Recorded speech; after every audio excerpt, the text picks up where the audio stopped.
Madame, Monsieur, bonsoir. Voici les titres de ce journal. La démonstration de force des étudiants et des lycéens contre le CPE avant la grande manifestation unitaire de samedi. Ils étaient aujourd'hui plus de 7000 à défiler dans toute la région.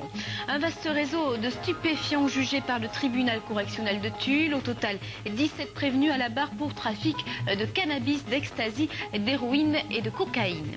L'inquiétude des producteurs bio. Un projet de loi présenté par la Commission européenne en juin prochain réduira le cahier des charges, changeant les critères de qualité.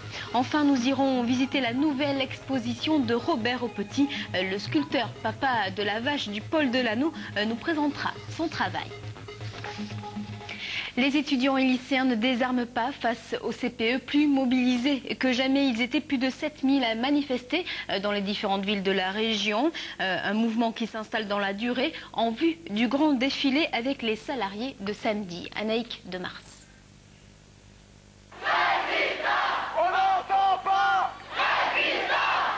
Résistance au CPE, appel à la grève générale. À Limoges ce matin, étudiants et lycéens sont plus motivés que jamais, plus nombreux aussi, entre 3500 et 4500. C'est plus que mardi et c'était l'objectif, continuer à mobiliser dans la durée pour envoyer un message clair au gouvernement. Élargir le mouvement au maximum et montrer à De Villepin que les étudiants et les lycéens sont toujours dans la rue et de manière encore plus nombreuse.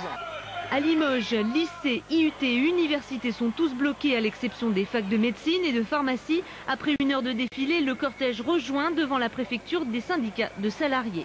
Nous les soutenons et puis il nous semble que pour apaiser les tensions, la seule solution c'est effectivement que le gouvernement prenne ses responsabilités, retire le texte et ouvre de larges négociations. Nous allons tout faire pour que le mouvement s'élargisse, mais s'élargisse pas pour le mouvement, s'élargisse pour le retrait de ces mesures totalement négatives pour l'ensemble du monde du travail et donc les jeunes de demain. Moins nombreux mais pas démotivés, les manifestants limougeaux ont terminé cette journée en envahissant la gare et en bloquant le train Corail à destination de Paris avant de se disperser. En Corrèze, les cortèges de Tulle et de Brive ont réuni à eux deux près de 3000 personnes.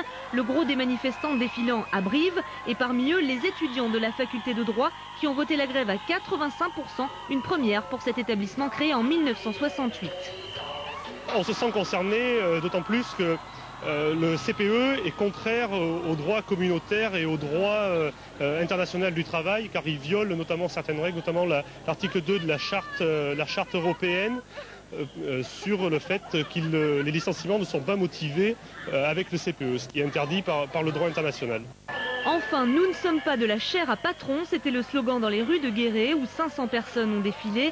Les opposants au CPE ont marché en ordre dispersé en Creuse, 200 à Aubusson, 150 à Ain, d'autres encore à Bourganeuf. On ne veut pas de cette porte ouverte à la précarité. Maintenant, on veut pas du CPE. Et il faut se rappeler que la jeunesse va voter en 2007.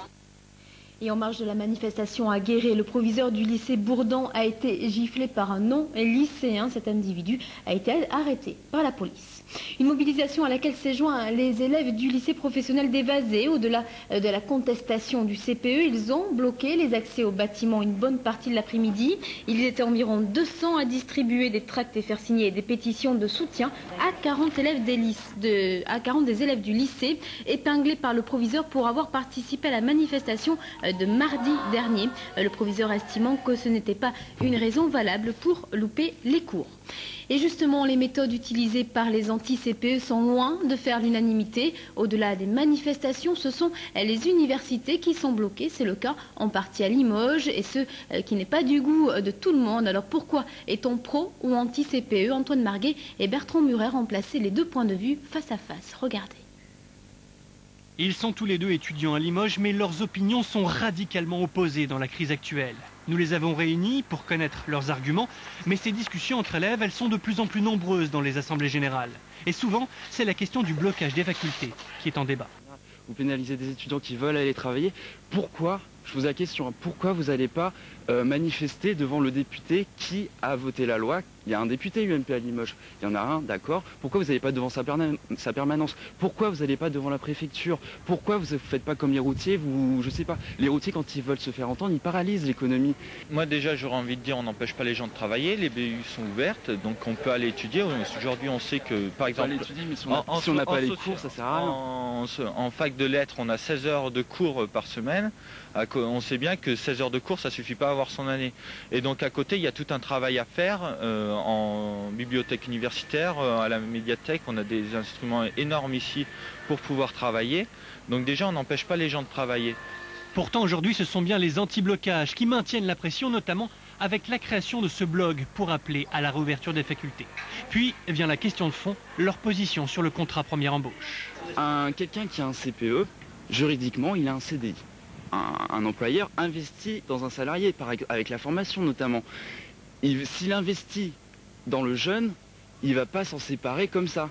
Pourquoi pas lui proposer directement un CDI s'il veut investir dans le jeune? On est d'accord pour changer les choses, on n'est pas d'accord sur le moyen à utiliser. Mais moi je suis d'accord effectivement qu'il y a des choses à faire. On peut pas dire qu'il y a...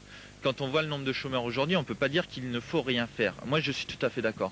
Après je pense qu'il ne faut pas que ce soit un prétexte pour aggraver les choses.